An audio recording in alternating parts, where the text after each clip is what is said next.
thank you, Celia, the incoming mayor of Tshwane. Yeah. Thank you to Zahid, our MMC for Water and Sanitation in Cape Town. Why are we facing a water crisis in the rest of the country? It's not an act of nature. It is poor maintenance, poor planning. It was money not spent 20 years ago that is now having this effect. Zahid, how long does it take for you to respond to a burst pipe? Because where I'm from, it can take weeks. Within a few hours, steam will be on site. Wow. That major water outage was repaired. That is the difference between a well-governed DA municipality that's had stable leadership and municipalities that have had, unfortunately, unstable leadership. If you want water in your taps, you have to vote for the DA. Absolutely. The DA podcast. The DA podcast. I always love that entrance of the DA podcast. The DA podcast. Nazli. Hey, but we are here. Yeah, we are here. It's so nice to be back. Welcome back, It's been Fiona. quite a minute. You haven't been on a podcast in a while. Yeah, haven't been. And I'm so glad to be on this one because we've got some really interesting guests with us. Firstly, I just want to say welcome, guys. Thank you so much for joining us. We've got Celia Brink, who is our mayoral candidate in Tshwane, of course, and the caucus leader of the Tshwane caucus. We also have Zahid Bedruddin, our MMC, MACO member in the city of Cape Town for water and sanitation. Welcome, everybody. Good to be here. Thanks for having us. Yeah, we're so excited to have you here. Yeah. But before we get into the topics, did you guys see what we have on the table? Oh, yeah. Looks like a loaf of bread. One loaf, one family. I mean, can you imagine the audacity? The nerve. I mean, the ANC is really crazy. Really crazy. One family, one loaf. I mean, I was completely shocked. I mean, Celia, I don't know what you thought about that. Did you manage to see I don't that? know. It's. I suppose it's better than having a shower head here in a hotel. Yes. There we go. There's a there shower is. head. Yeah, there's the a shower shower heads, head. yeah. There's actually a shower. Oh, Yeah. I don't know if From this angle, it's not I that don't know if clear. I could grab it. Here it is. Okay, all right. I didn't see You that. didn't recognize it anymore. I didn't recognize it. No. No, because I was going to ask, what hotel do you guys go to shower? Yeah. No. Hotel home. Hotel home? When there is water. When there is water. Yeah, talking, because that's what we hear about. So Sure. we're going to be unpacking the water crisis today. Yep. And we have, Zahid, you are the member of the mayoral committee for water and sanitation. Correct. And Celia, you've been driving the issue of water, specifically in Tshwane, but also Gauteng Yes. as a whole.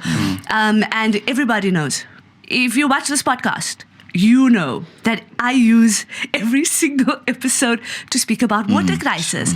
And as we are here today, there is no water at home. Yeah. So it's literally like a lucky packet. So sometimes you don't know, you wake up in the morning, you open your tap, you might get water, you might not get water. So that's what we're speaking about today, because so that people can understand where this crisis comes from and why we are in this crisis. But before we head into that, Zahid, what exactly is your job? So I've got the great job of serving under Jordan Hill-Lewis, our mayor in the city of Cape Town, as his MMC for water and sanitation. Great job to look after almost 10,000 kilometers of water pipe and almost the same amount of sewer network in our city. And I'm always reminded that if you put the entire length of the water network together, you can move from Cape Town all the way to Germany or even Singapore or Colombia. That's how long our network is. So the job is extensive, very important utility, obviously, within the city of Cape Town.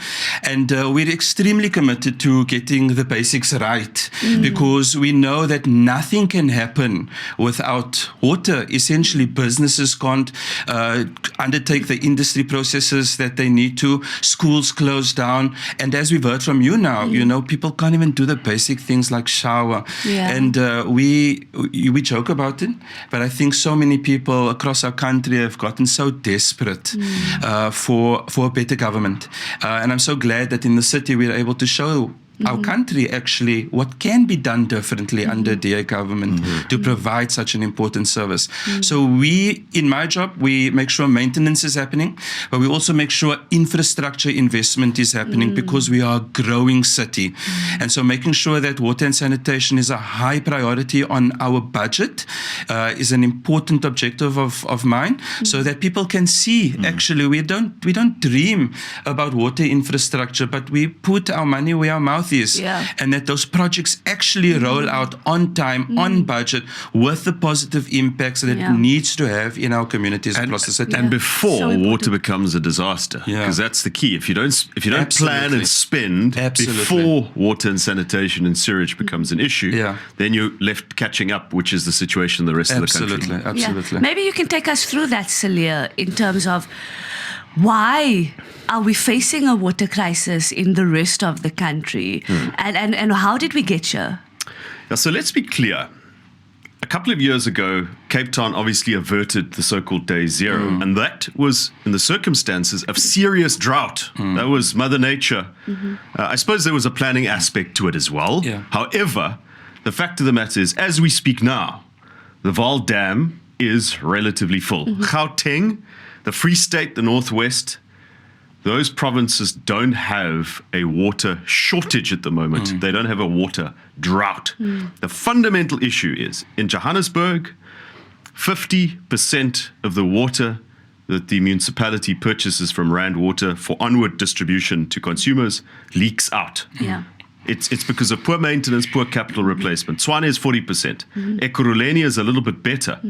But that's the crux of the issue. It's not an act of nature or of an act of God. It is poor maintenance, poor planning. And it was money spent or money not spent 20 years ago that is now having this effect. It's an ANC lack induced. It's an ANC-induced injury. It is. And when you say 40% leak, what does that mean? So, you water boards like Rand Water and Magalies Water abstract water from dams, from water sources.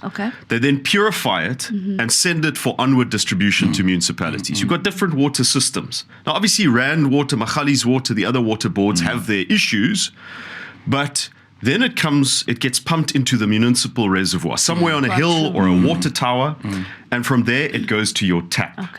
It is in that space, not from the dam to the purification plant. It's from the municipal reservoir to the tap in your house or the water system in your business that leaks or valves that aren't properly maintained. That water is lost.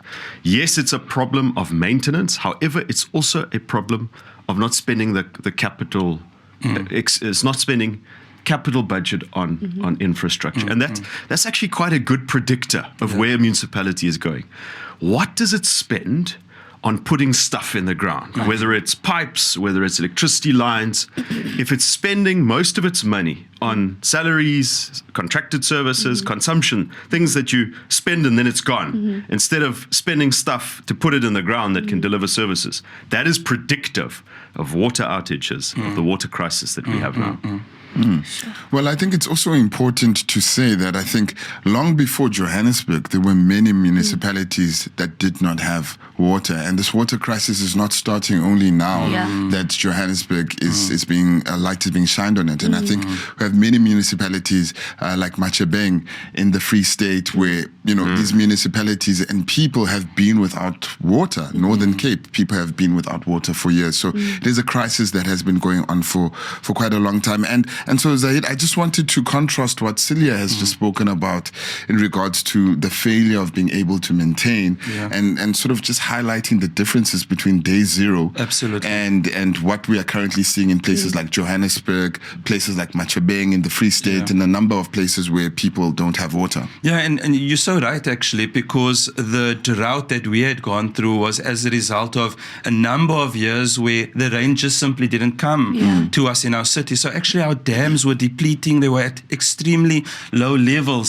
There's nothing really that you can do about the rain itself, but obviously the point that you make, investing in future technologies to be able to counter 100% reliance on dams is necessary to do, and that's what we've done in this particular term. You guys didn't do a rain dance or anything?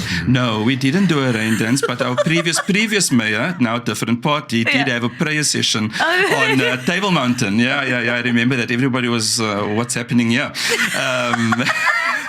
Did the rain come?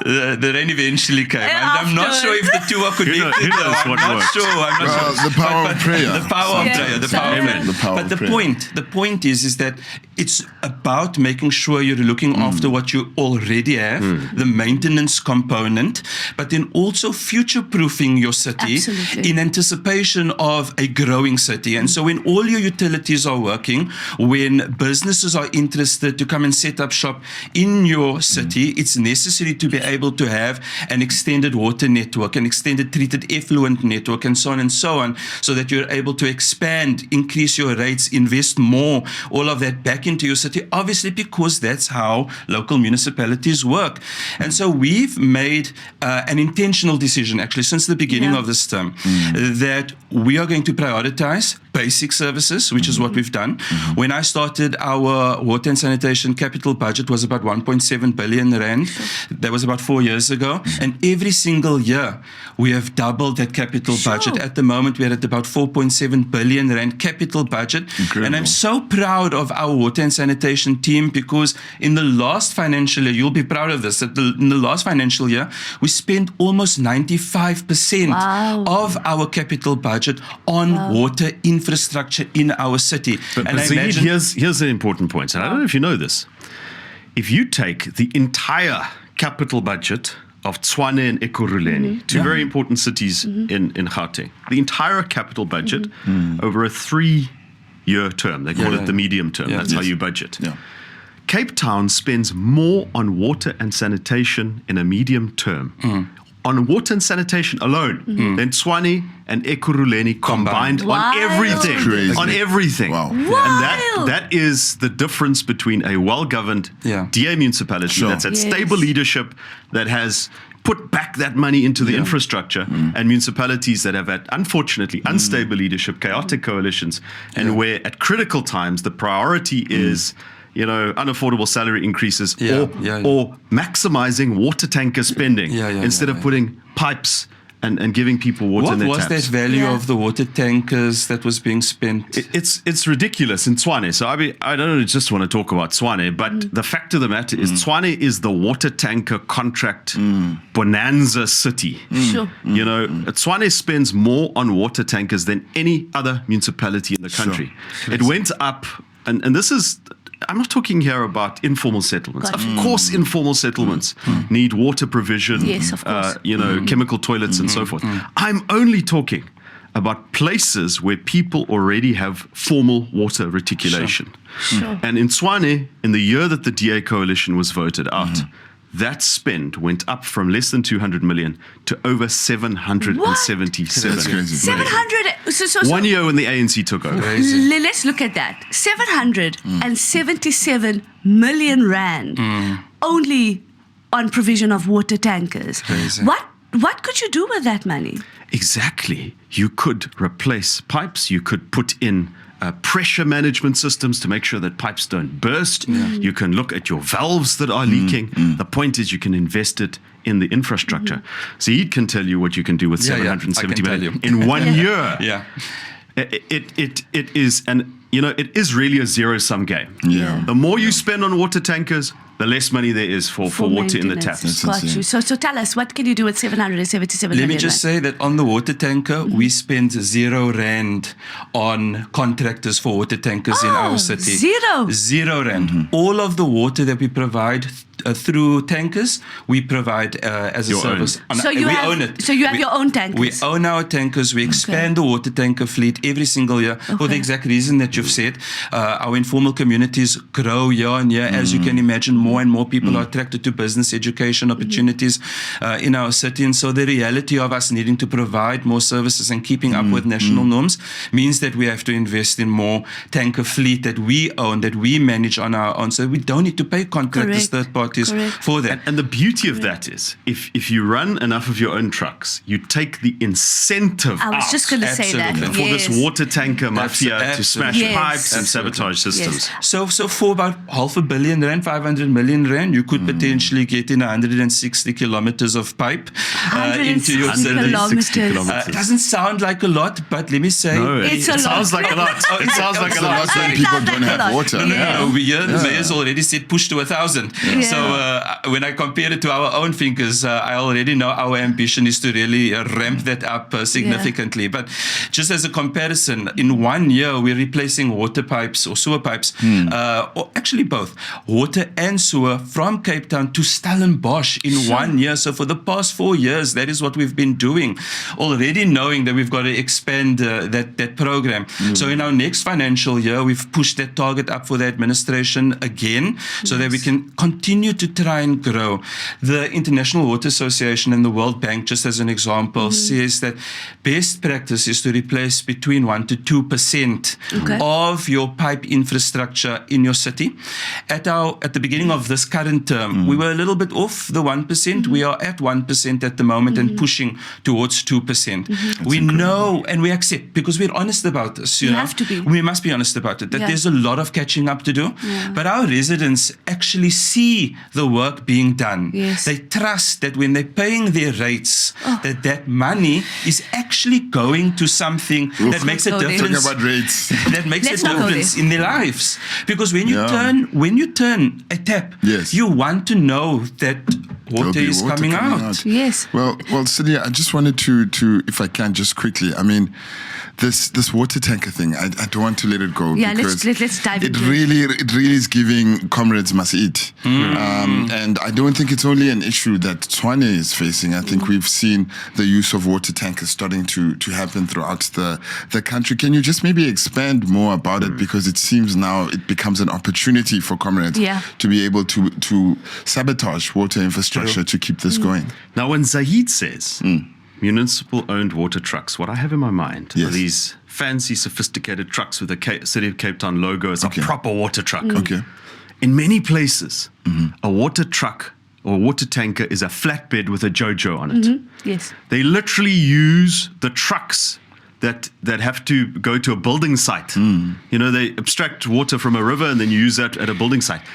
Some of these contractors use that kind of truck to provide water to communities. And you know what that means?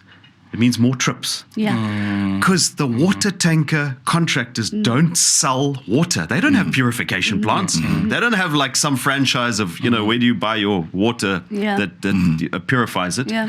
They sell the transportation, the carting of water. They fill it at a municipal reservoir and then they say, 10 kilometers from Klipdrift to Hammanskraal, and then they charge you per kilometer. The more trips they do, the more money they make. And this becomes worse and worse because the barriers of entry into this business is so easy. Just buy a flatbed, secondhand, put a JoJo on, and then the key to running that business successfully is muscle on the ground.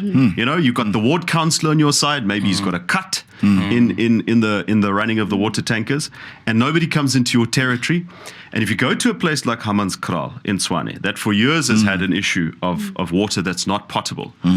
And in Hammanskraal, I mean, the water should have been purified by now if the project which we had started had been completed. But in any event, you speak to folks in Hammanskraal, and they'll say to you that the municipal contractor who is paid by the taxpayer has the audacity to come knocking on your door to say, can I fill your private JoJo for an additional fee? Sounds like a mafia. Eh? It is a mafia. I'm sure that there were pure intentions, because if you don't have water, you've got to get it somewhere and you have to run water tankers. True. But the longer you neglect the water infrastructure, the more of an incentive there is for water not to flow through the taps, but for this water carting to happen. And I'm convinced in a place like Hammanskraal, where we worked incredibly hard to get that package plant built, which is completed in partnership with Magalies. What is that package plant? Just so that we know what it is. So this water system in Tshwane, and I don't want to talk about Tshwane the whole time, but this river in Tshwane called the Apis River is contaminated because of the poor state of a water treatment plant. And maybe Zahid can tell us a little bit about that as well, because that's also important. What do you do with wastewater, the water that goes in the ocean? Yeah, well, we've got the rivers. ocean. Well, in Gauteng, it's a bit different for us.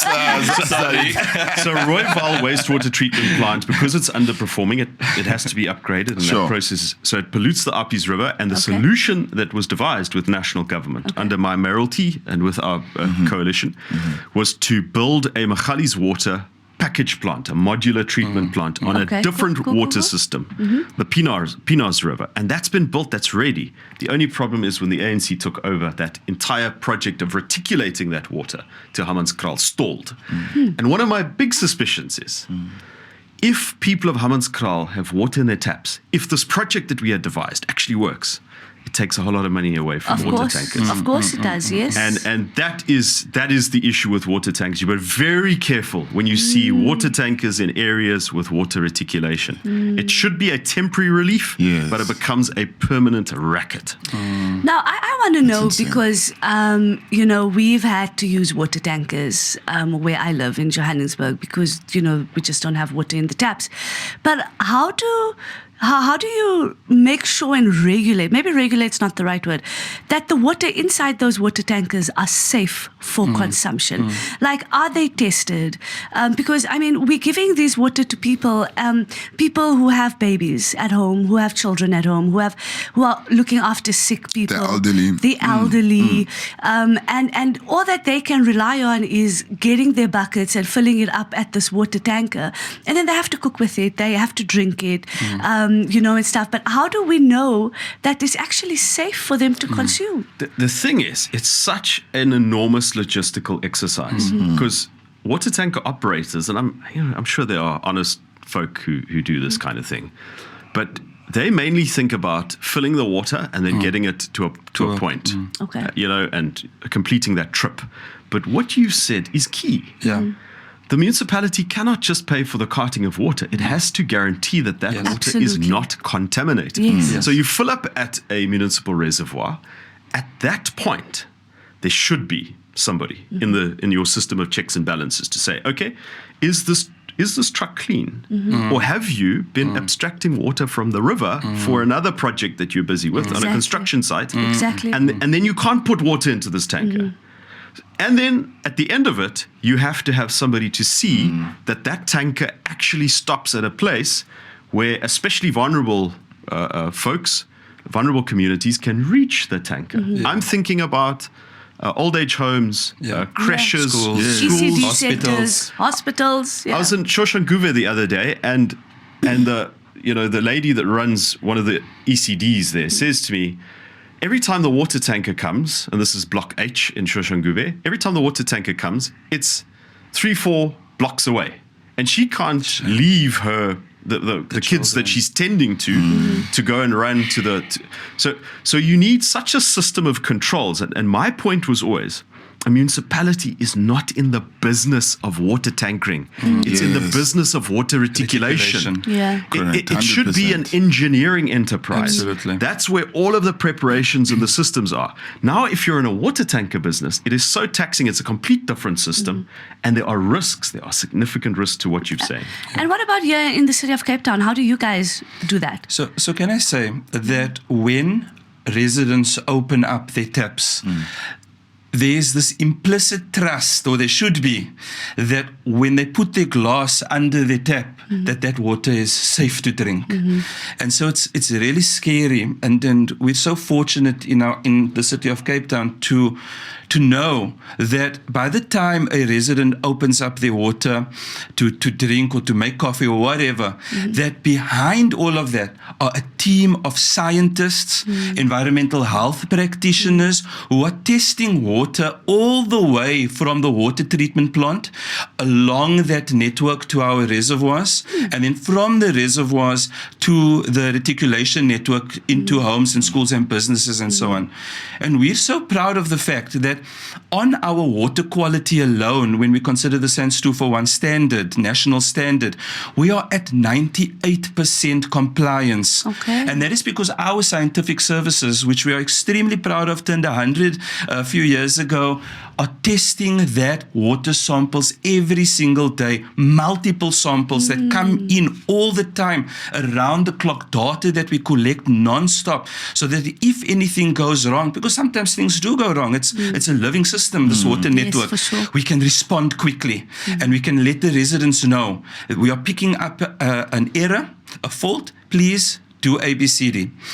But the point here is, in terms of the water tankering, quality of the water, again, no water will leave our water tankers without the water tanker being signed off by an environmental health practitioner. Incredible. Signed off to say that this tanker has been sanitized, it's been cleaned, and that the water that is going into that tanker from our depot areas, which is our tap-off point, so we don't necessarily go to a reservoir, is safe to drink. And so by the time it gets to a community which may have experienced the pipe burst, because pipes do burst, but we respond very quickly, they know that the water is safe to drink. They know it can be used. So Zahid, how long does it take for you to respond to a burst pipe? Yeah. Because where I'm from, it can take weeks. I wish I could show you videos of a major pipe burst in Hout Bay that happened in the early hours of a day or two ago. Our teams were able to respond immediately, what we call our first level responders, to turn off the water so that you can You manage don't waste it. You don't waste it. Yeah. Our non-revenue losses, water, we try and keep that as low as possible. So our first level responders will go in, they'll close the taps or the valves. Obviously, there's a short inconvenience because residents then won't have water for that time. But again, our residents know that a few hours later, the next team will be on site. Within a few hours, that major water outage in Hout Bay just yesterday was repaired. Wow. Was in repaired. Hours. Yeah, Yo, that's guys. crazy. but you know, I get emotional about it. You know, when I'm listening to Zahid and Nazli, you know, it's crazy because I'm just thinking, you know, about this point that keeps repeating in my mind, that we've been having this water crisis across the country. But the fact that now it's spilling over to the economic hub, Johannesburg, is showing that the deterioration of our country, of our infrastructure, is not only happening in the small parts across our country, but it's now literally hitting economic hubs, cities across our country. What does this mean, Celia, for our country, for governance as a whole, when we are seeing places, you know, that are essentially supposed to be leading the economy of this country falling apart in this level and in this way? So there's a force in this country and any other country with especially a young population, you know, ambitious, you know, population that wants to do better than your parents did. I mean, that's the characteristic of every generation. You just want to move up in life. And so we have many people moving from broken dorpies and villages across the country, the Northwest, where every sanitation plant in the Northwest is broken and subpar and polluting the water systems. So you have folks moving from villages that don't have water, or, you know, things are broken, the roads are broken, power outages, there's poverty, to the city in hope of a better life. Now, us city folk, and I know the four of us here, I mean, I grew up in Palabora, so I know a little bit about, you know, rural. Semi-rural. I wouldn't call it rural, but semi-rural. But you know, we're city folk. And we have to understand that we carry the ambition of the rural hinterland, of folks who want to move up in life. And if your urban centers are falling apart and cannot sustain economic activity, that means there just isn't that, it's a block to social mobility, essentially. And thousands of people arrive and there just isn't the kind of life that will help people move up. But there's one thing that Zahid mentioned. He said the word non-revenue water. And that gives us a very important hint about how to fix the system. Because, the DA, we're not just complaining about bad things are. Certainly we have to tell that story. But we also have to look at the success of these municipalities that get it right. Leaking water systems because of neglective maintenance and capital replacement is not just an inconvenience to residents, to communities, and a block on economic growth. It also costs the municipality and the local community Someone's money. paying. Somebody's paying. We are paying. And that money that you've lost is money that is not reinvested to actually fix it. So it becomes like a vicious cycle. And one of the important insights that I think National Treasury pretends that they know this stuff, but in fact they just went to Cape Town. And they learned there. That's what you do. One of the important insights is with trading services, stuff that a municipality charges money for, that are tariffs for, and water is a trading service. You've got to use water money, money that you collect from your residents in water tariffs, to reinvest in the water infrastructure. Yes. It doesn't help you take water money and then you pay for free Wi-Fi or libraries or other things. Those things must be done. But it is the accountability and the ring fencing of water revenue for water infrastructure that holds the key. Cape Town has been doing this for quite a while. The other cities, in Tshwane, for example, we adopted the strategy. After we were removed, nothing happened to that strategy.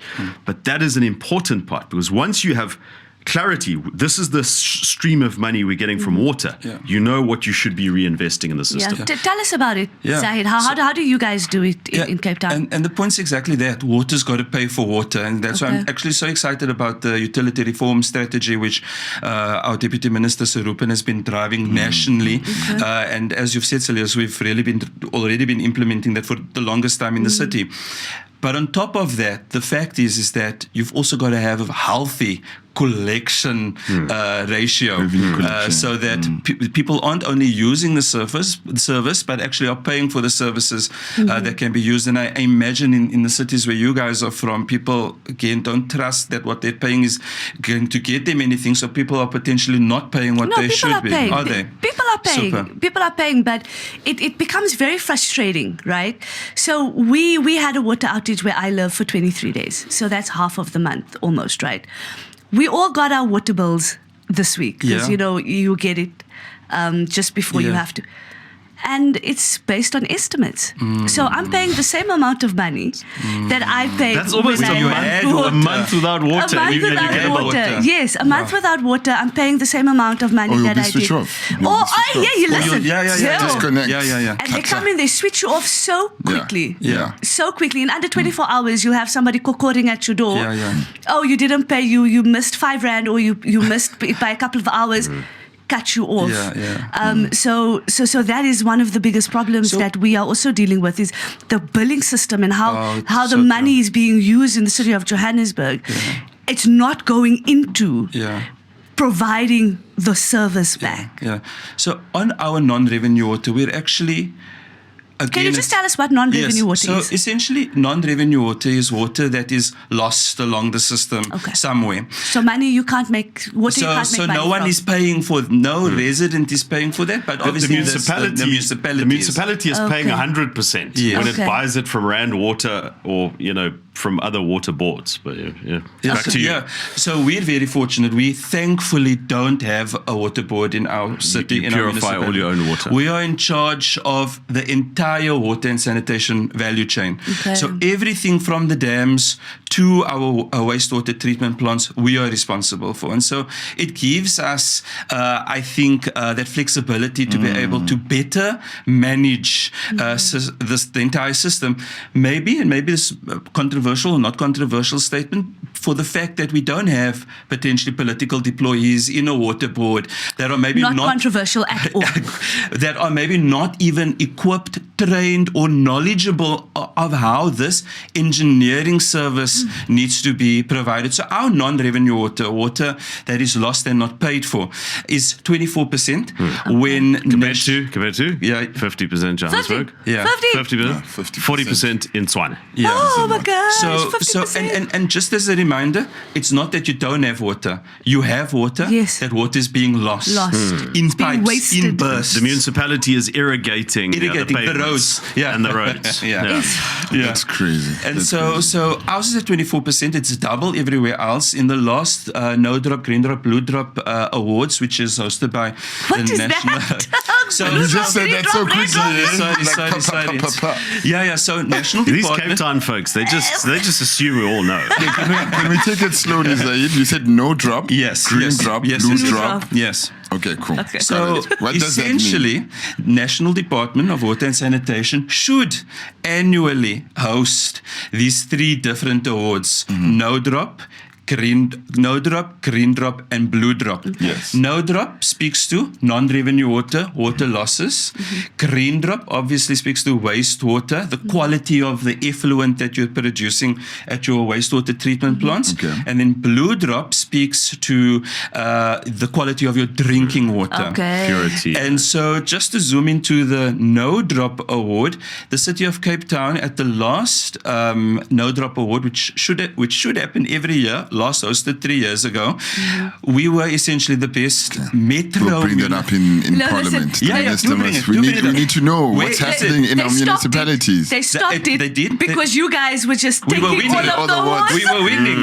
We were winning. Yeah, now they're going to give a participation prize to the other municipalities. No, Golden but star. Participation you joke, drop. but that is actually what we suspect. That you will have seen potentially in articles in the Daily Maverick and elsewhere, these maps of South Africa with red everywhere, except Cape Town, blue, beautiful. And it exposes governance failures, water governance failures Yeah. across the city. This award that the National That's the Department awards I would watch. started. Yeah, same. Same. Absolutely. Yeah. So we were the best functioning metro municipality. Okay. And another stat that actually came out of Parliament, and I want to try and pull it out here. Yes, show us. Just recently, some of the colleagues in Parliament showed this, where this graph, if we zoom into the Western Cape, only 5.6% of the population essentially would report a water outage that lasts about 2 days. Wow. Compared to, let's go to Gauteng, 23.4%. Oh my God. And then the worst, Mpumalanga, 66.2% of Sure. people who come. You know, I think that graph tells a story. tells a story. You know, most media are in the urban centers. Yes, that's so true. when there's a water outage in Johannesburg, the country knows about Yes. it. Yes. But look at this. Yes. Look at the rest of the Mpumalanga, Yeah. 66.2%. Northern Cape, 58%. Yeah. In South Africa's rural provinces, the situation is Terrible. far worse. Exactly. And that's what We're you're just the talking tip about. of the iceberg. Yeah, and, Yeah, that's what you're talking and I about. think it's so important to say that, you know, we the conversation really is not to shift too much on the cities, because we have a plan as the DA, Yes. not only for the cities, but for those small towns that Celia was speaking about in the Northwest, in the Eastern Cape, Stegspruit, where people still actually go to rivers to get water. Absolutely. So those plans are plans that we really need to know about. And I think there was an incredible march that Yes. happened earlier this week that both of you, Celia and Nazli, were a part of, Yeah. which was quite interesting in Johannesburg. Yeah. But I'm sure you'll tell us, I mean, what is the plan, guys, that we have around this? So we have to go back to why there isn't water in our taps. And I want to zoom in on this. You mentioned it, non-revenue water, the water that leaks out between the municipal reservoir and the Taps, yeah. of the consumer. And the key is to upgrading that infrastructure. Okay. Absolutely. And this, unfortunately, in our country does not make for like juicy politics. Sure. Oh, I'm going to build a sanitation plant. Build a water tower. I'm going to replace 666 That makes me excited. It's not a headline. because you know we're the Yeah. political insiders, so we understand the link between infrastructure and not having water in your taps. And Sure. but the public must also understand, and this is the importance of a plan. Like, if I don't have water in my taps, as Helen Ziller would famously put it, it's politics stupid. Yes. It's political decisions. Yes. It's about what do you spend your money on? It's about budgets. So what's the plan? The plan has to be, can't get into a time machine and go back to 2006 and try and implement the Cape Town model because we don't have 20 years to fix the thing we don't. in the rest of the country. We have to devise a way of getting maximum capital spending for the upgrade of infrastructure, pipe replacements, pressure management systems, valves, building reservoirs. Gotcha. How do we do that? Most municipalities simply don't have what Cape Town has, this massive accumulated capital budget, years and years of good management, blood, sweat, and tears. A lot of that money has been stolen or squandered by deployed cadres and incompetent mayors, many of whom I saw appearing before the local government committee when I served in Parliament on the local government committee. So what do? It's essential that we find some kind of a way to get private sector involvement. Cape Town doesn't need it to the extent that the rest of the country does because of years and years of good government. But think about Operation Vulindlela. It is a concession by government that it doesn't have the capital and expertise to run the ports and the railways. Gotcha. It needs to open up the operation of the ports and the railways to private operators. Same insight in electricity generation. Eskom cannot be the one point of failure that supplies everyone electricity. You need to open the doors to good quality private management and investment. Now, we can talk public-private partnerships, we can talk management contracts, but firstly, we have to make the mind shift. Because in many of these municipalities, your mayor would say, no, we can't hand over control of our water system to the private. Meanwhile, he's been destroying that water system. But we need the mind shift, and we need to bring qualified experts in from the private sector. Yes, please. That's how Paris does it. That's how even cities in advanced African cities and advanced cities in Asia do it.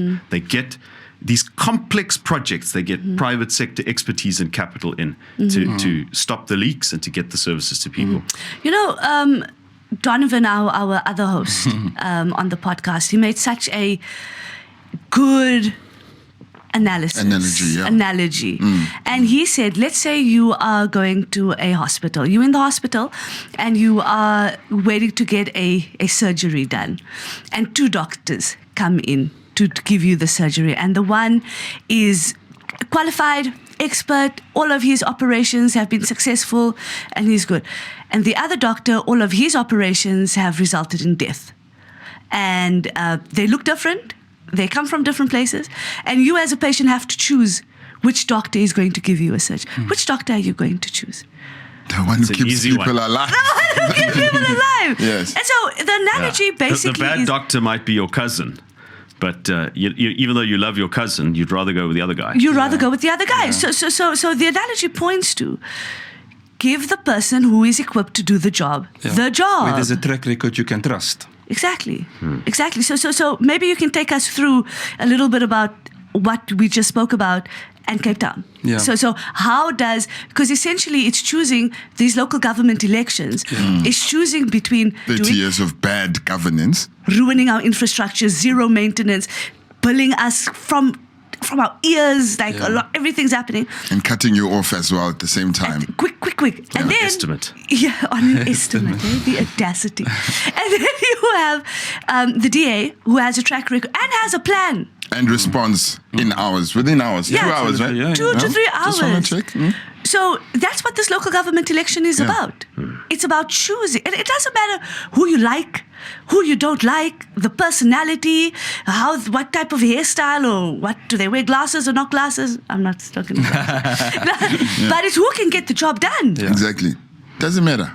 I mean, if you don't like the person, I mean, why is it such a big deal? Who can help us assist communities across this country? Let's not forget, we're talking about dignity here. Absolutely. We're talking about dignity, and I think sometimes it becomes lost on so many people, and particularly the ANC, that the violation of not giving people water, which is this is the dream of 1994, to give people water, to give people dignity. And I think we've seen the ANC fail dismally. And I don't think this is just another pothole conversation, another street light that's not been serviced. This is about dignity of people.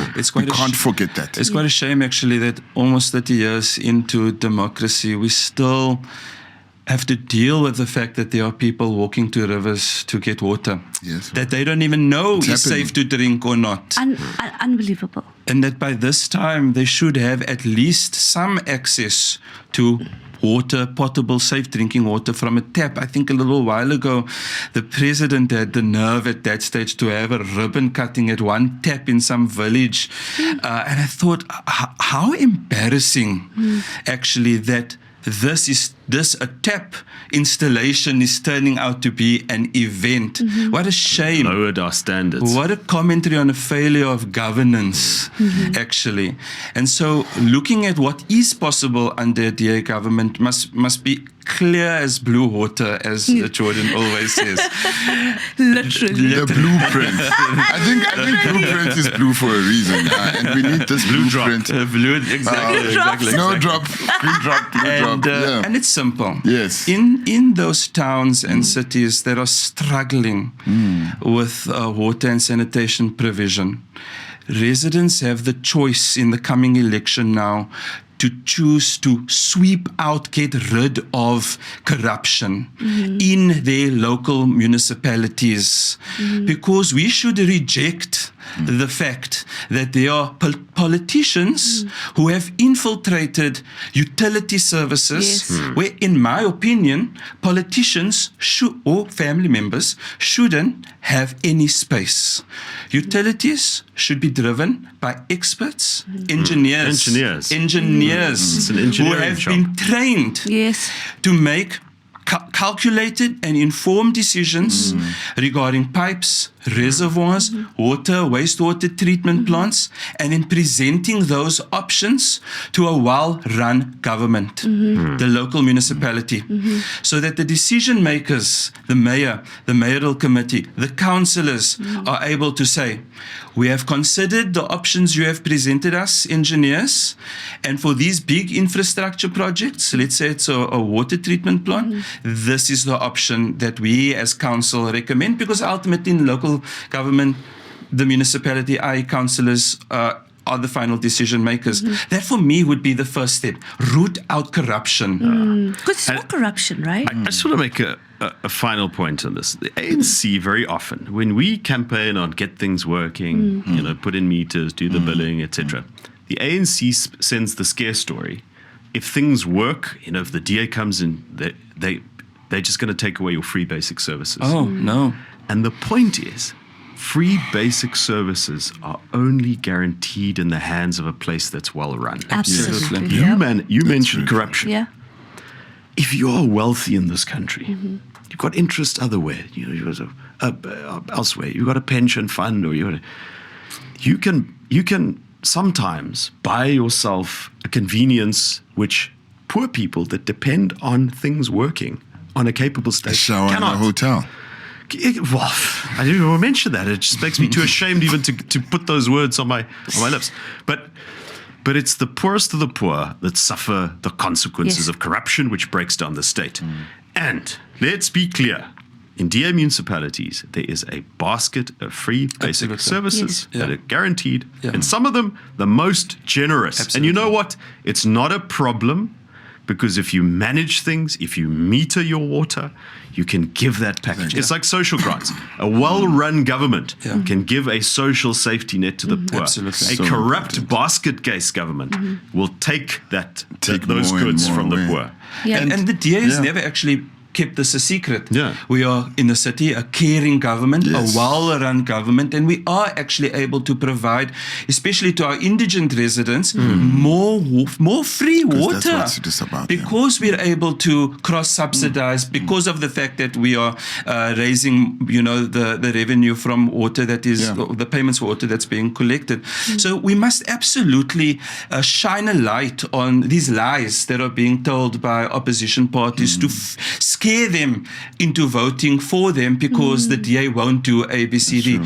in the city of Cape Town, we are testimony that when a city is well run, we can provide more free and basic services. It's only a well-run government. Absolutely. That can lift people out of poverty. Absolutely. Setting the record straight. Absolutely. And you know, Nasli, I'm reminded of a conversation we had with Anton Bradell, Yes. who was telling us in George where a body was in one of the Knysna. water, Knysna. Reservoir. in a reservoir for so long. Oh my goodness. And Who runs that place now? It's a PA. yes, it's PA, PA. yeah. PA They're and completely ANC, destroying, and Yeah. people were drinking that water where that body had been in this water Guys, I reservoir. was in Knysna when that body was discovered. You know? Oh my gosh, really? So it's bringing me back to the question that outside of the cities, we also have a plan for the smaller towns. Absolutely.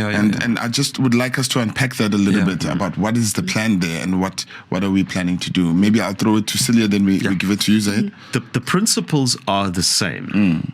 I'm very careful of saying this, but it might, in some smaller places, be a little bit easier to fix things because you're working with smaller scale problems.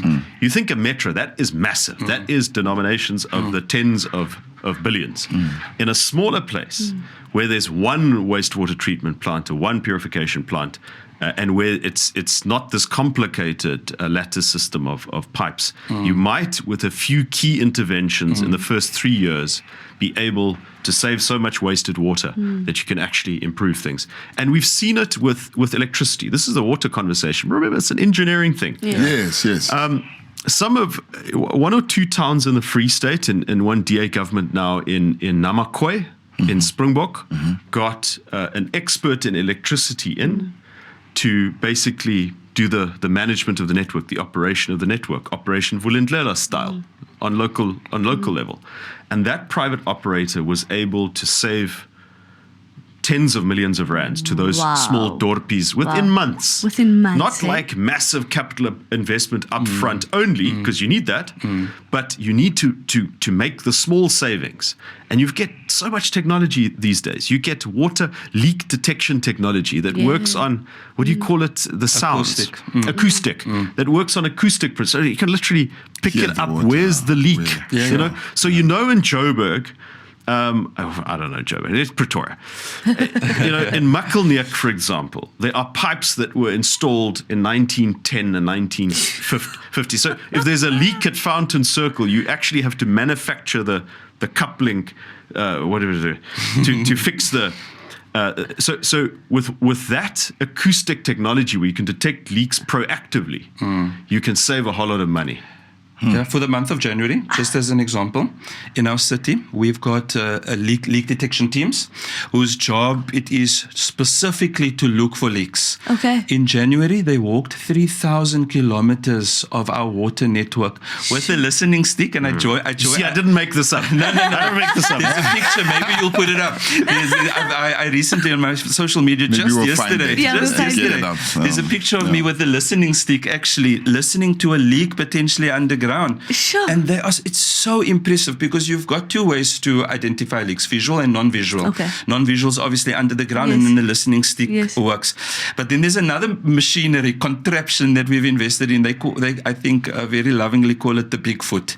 Okay. Because it looks like a foot actually, that you put down, and it amplifies the sound into headphones, and again walk with the thing. And now we've just recently invested, I'm going to send you a picture, invested in something that looks like a lawnmower, but actually this machine, you push over the pipe, and I think it's ultrasound or some sort of frequency that can pick up leaks in the road, and then our leak detection team reports it to our reticulation team who will come and fix that. And this is not sci-fi. That is No, it's cool. not sci-fi. If they can do it in Cape Town, you can use the same technology in smaller towns. Yes. Absolutely. And obviously, there's the bigger issue of where water has never been in place. Rural parts of the Eastern Cape. Yeah. Obviously, that needs a very dedicated But in solution. towns where they don't have revenue, where the revenue collection is very bad, and you're trying to really work on trying to recover that, because you were saying earlier that revenue collection is a fundamental part to being able to fix this crisis. But let's also keep in mind revenue collection is but one stream of the income. that the utility service will receive.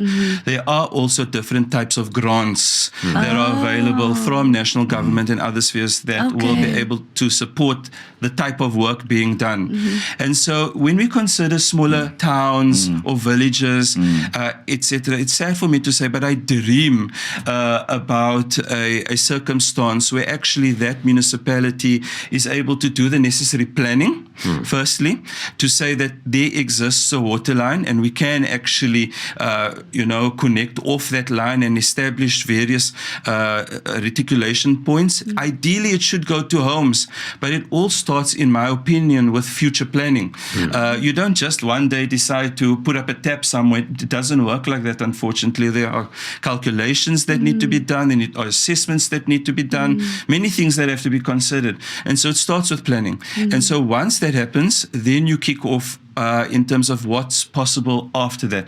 And absolutely, when we talk about water, and we've really focused on water today, but sanitation, especially in our smaller towns, is so important because, and listening to some of the communities that you've shared, and the fact that some of this runoff actually goes into rivers that pollutes the rivers. That becomes your water source as well. Yeah, especially rural folks draw water from rivers or wash clothes in rivers.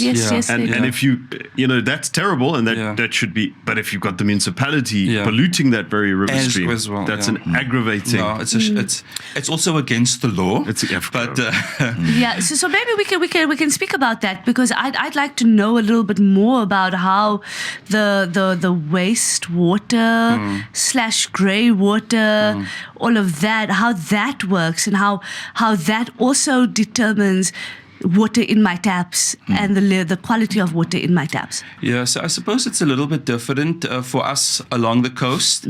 I know that in the Gauteng province especially, but you guys must speak to that, the wastewater is discharged into the rivers and then essentially ultimately runs off into the dams, which then you reuse after treatment for drinking water. Here in our city, it's a little bit different. We discharge after treatment into canals, rivers, and then ultimately the ocean. And it's important because wastewater ideally must run from your home, your shower, your kitchens, everything into a sewer network that makes its way to the wastewater treatment plant. But we know that often with informality there's challenges because like in our city, sometimes informal areas have established themselves on sand dunes where they've never been plans for any bulk infrastructure.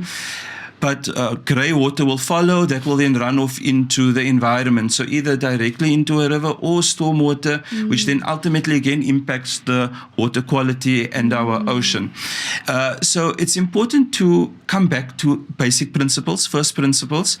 Basic services, providing those taps and toilets in our communities that need it the most vulnerable, the poorest communities in any of the towns or cities that we represent. Because when people can use a sanitation offering that is well maintained by the municipality, we can protect our environment, but we can also make sure that residents have dignity. Because if you are defecating still into a bucket or a packet that needs to be thrown into solid waste, that is a shame and something that we as a DA must continue to fight in those smaller towns. And so in our city, I'm very proud of the fact that we've now partnered with the Gates Foundation, testing, piloting in a number of communities what we call non-sewage sanitation, because we recognize the fact that in some areas, like I mentioned, bulk infrastructure doesn't exist. But now we're using technology that can clean, purify, and recirculate water in modular infrastructure. It's amazing because I said we're piloting now, but it's already proven to be very effective. We've got an amazing grant from the Gates Foundation because they trust we're going to put that money back into the community. And already Gates is knocking on our door to say we want to give you more. We see the success of what you're doing, and I'd love to take you to some of them. Absolutely. I also want to go. No, not only Celia. No, you guys must come. You must come. We are cut. Boom. Disconnected. Because We're municipal types. You're both sitting in Parliament and Pay rates. when Celeste we walk the lines. when Celeste is I walk the lines elected, with you. when he is elected later in the year, Yes. hopefully it's something that he can bring to his That city would be as incredible. Guys. That would be well. You're incredible. all Guys. invited. Oh, thank you so much. I'll send you a You know WhatsApp. I'd love to come to you. Yeah. The innovation. Yes. Yes. It's incredible. Bro, the innovation you spoke about today, It is from the insane. poles to the To the listening to the lawnmower to this modular. I don't think any of the engineers would like me calling it the lawnmower, but for us For me, Yeah. it's the innovation. yeah. Because it shows to me that a modern government looks to innovate. They look to say, okay, what is the problem? How do we fix it using technology? Future forward thinking. Absolutely. We are unfortunately stuck with in Gauteng, in Johannesburg, in Tshwane, in all of these places where the ANC and their proxies govern. We are sitting with people who don't even have good ideas. No, they don't even have new They're not ideas. thinking of this. They're not even thinking of about how to make money off of people's misery. How can I eat this money? Yeah. And it's so refreshing, Zahid, to hear It's definitely about all the yeah. cool things that, I mean, I'm sitting here, I'm like, wow, Yo. that is so cool. Yeah. And then I go back to the Hurst Hill Reservoir, because that's a reservoir. It Yeah. was supposed to be completed in April. Yes. It's moved to December. Yeah.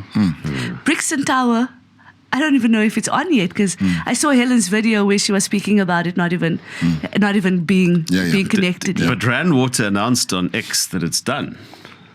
So, So, Hurst Hill. no, Was it- is that Brixton, Hurst Hill? Brixton, the Brixton Brixton Tower. one. Okay. yeah. So it's just like we backwards. Like we're literally moving backwards with the ANC and their proxies. And I'll say, because I don't have fear, the Action SA and the PA. And they're just taking us backwards. They have no innovation. And it's frustrating because we are in 2026. And we must not forget in Johannesburg, Action SA is responsible for putting Dada Morere there. We Yes. must not forget that. Yes. I think people of And the Johannesburg PA. must know, and the PA. Yeah. People must know that the problem that we're facing now is that we've elected a government by Action SA. They've brought us this problem, and this is why we're sitting, many of us. So I can't miss this opportunity. Yeah. You spoke about in Tshwane, Nasipi Moya is making the water tanker business more profitable than it ever was before. Sure. So, yeah, own that, proxy Yeah. parties. No, they must own it. They have to. They Because have to it own is because, you know, and this is the thing about why it's so important to vote. Right? Because people sometimes think that, I'm voting, what's the point of voting? Every vote matters.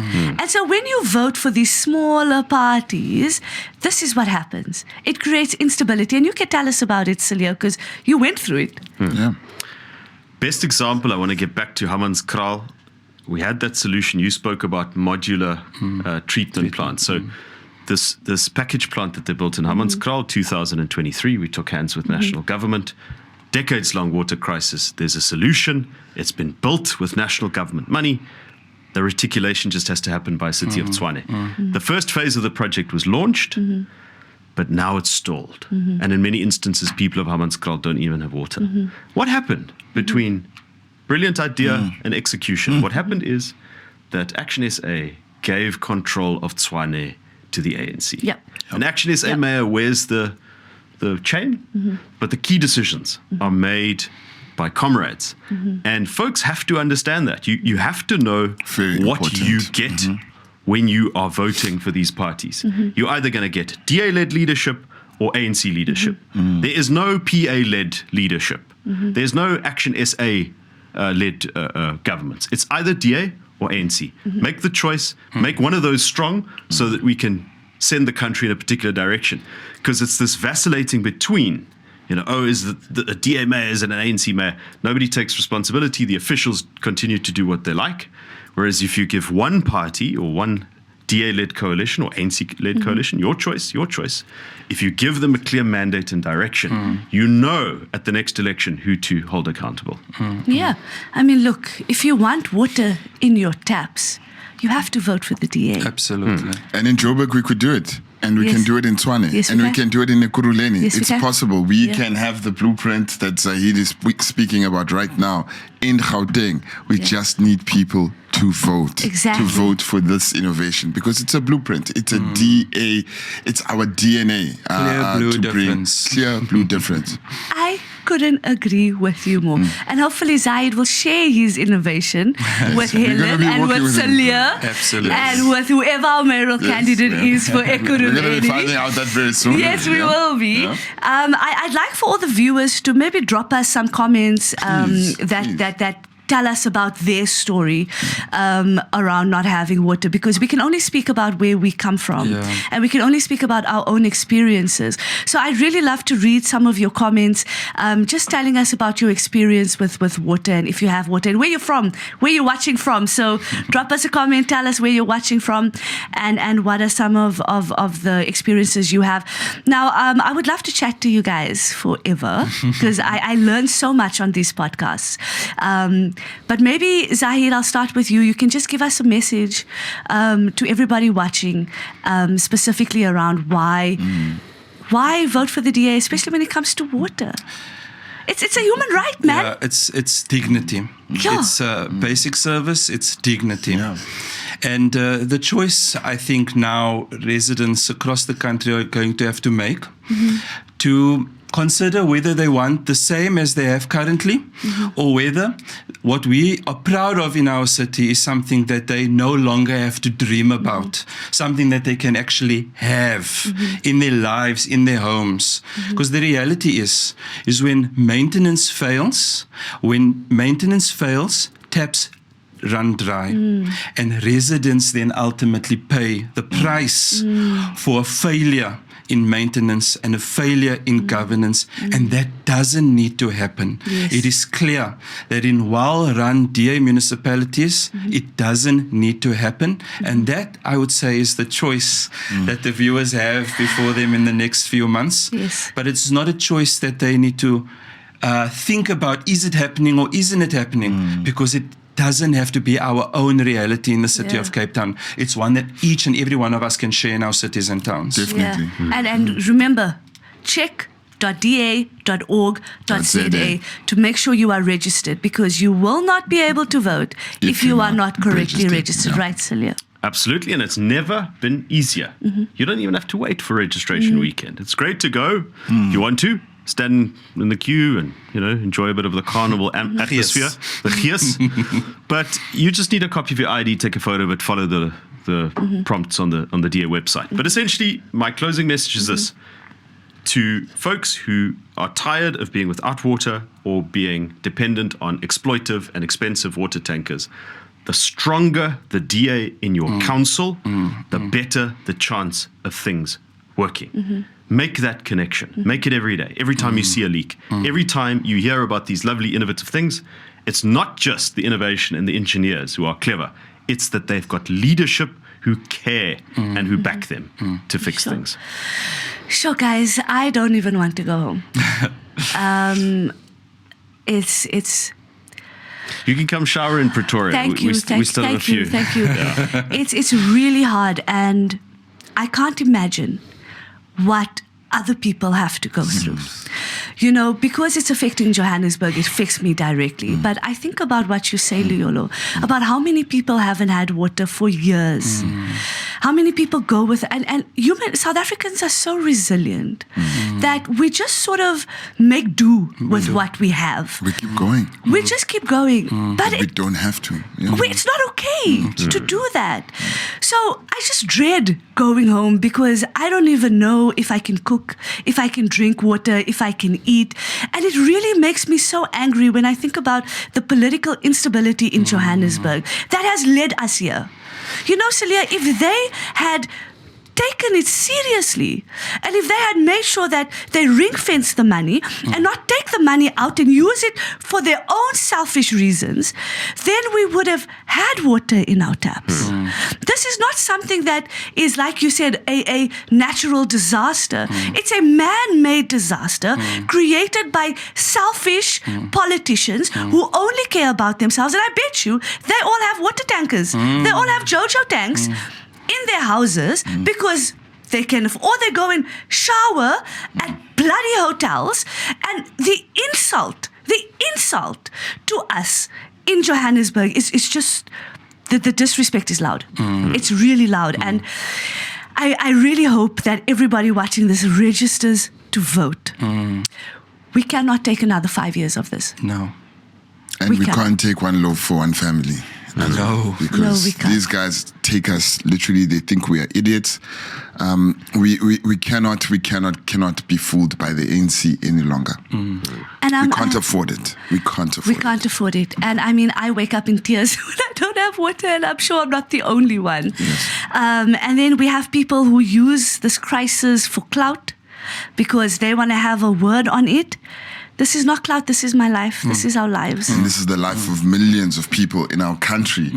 Not only in Johannesburg or Gauteng, but across the country. And this is why it's so important that wherever you are, whether you are in Stakspreet, whether you're in Vryburg, whether you're in Zastron, whatever place you find yourself in, voting for the DA right now, in this moment, in November, registering to vote is what we need to turn these towns around. Because this crisis is not going to stop. It's only going to get worse and worse and worse until our entire country's water system falls apart. And everybody, unfortunately, is going to have to come to Cape Town and the Western Cape to run away from the crisis that's happening. And we don't want that. We want people to stay in towns like Tshwane and Joburg and Ekurhuleni. And there we have it, ladies and gentlemen. Thank you so much to our guests. It makes me very emotional. I can't lie to you. I'd rather have no electricity than have no water. Like we have to have water to live and survive. It's a rare commodity. So it makes me very emotional. But thank you for coming and explaining it to me. I understand it a little bit better now. Of course, yeah. And I hope the viewers understand it a little bit better now and understand why it's so important to vote for a government that actually can do the task. Absolutely. So thank you, Celia, the incoming mayor of Tshwane. Thank you to Zahid, our MMC for water and sanitation in Cape Town. And I see you rocking the branding. Always 100% on brand. And I want to thank all the viewers for watching our podcast, Real Political Talk Straight to You. Please make sure that you like, comment, subscribe, hit the little bell so you can get notifications for when our podcast drops. And share this podcast. Share it with everybody you know. Because let me tell you, we are all suffering with water unless you live in Cape Town. Thank you. thank you, people. And thank you, guys. Thank you, guys. The DA podcast.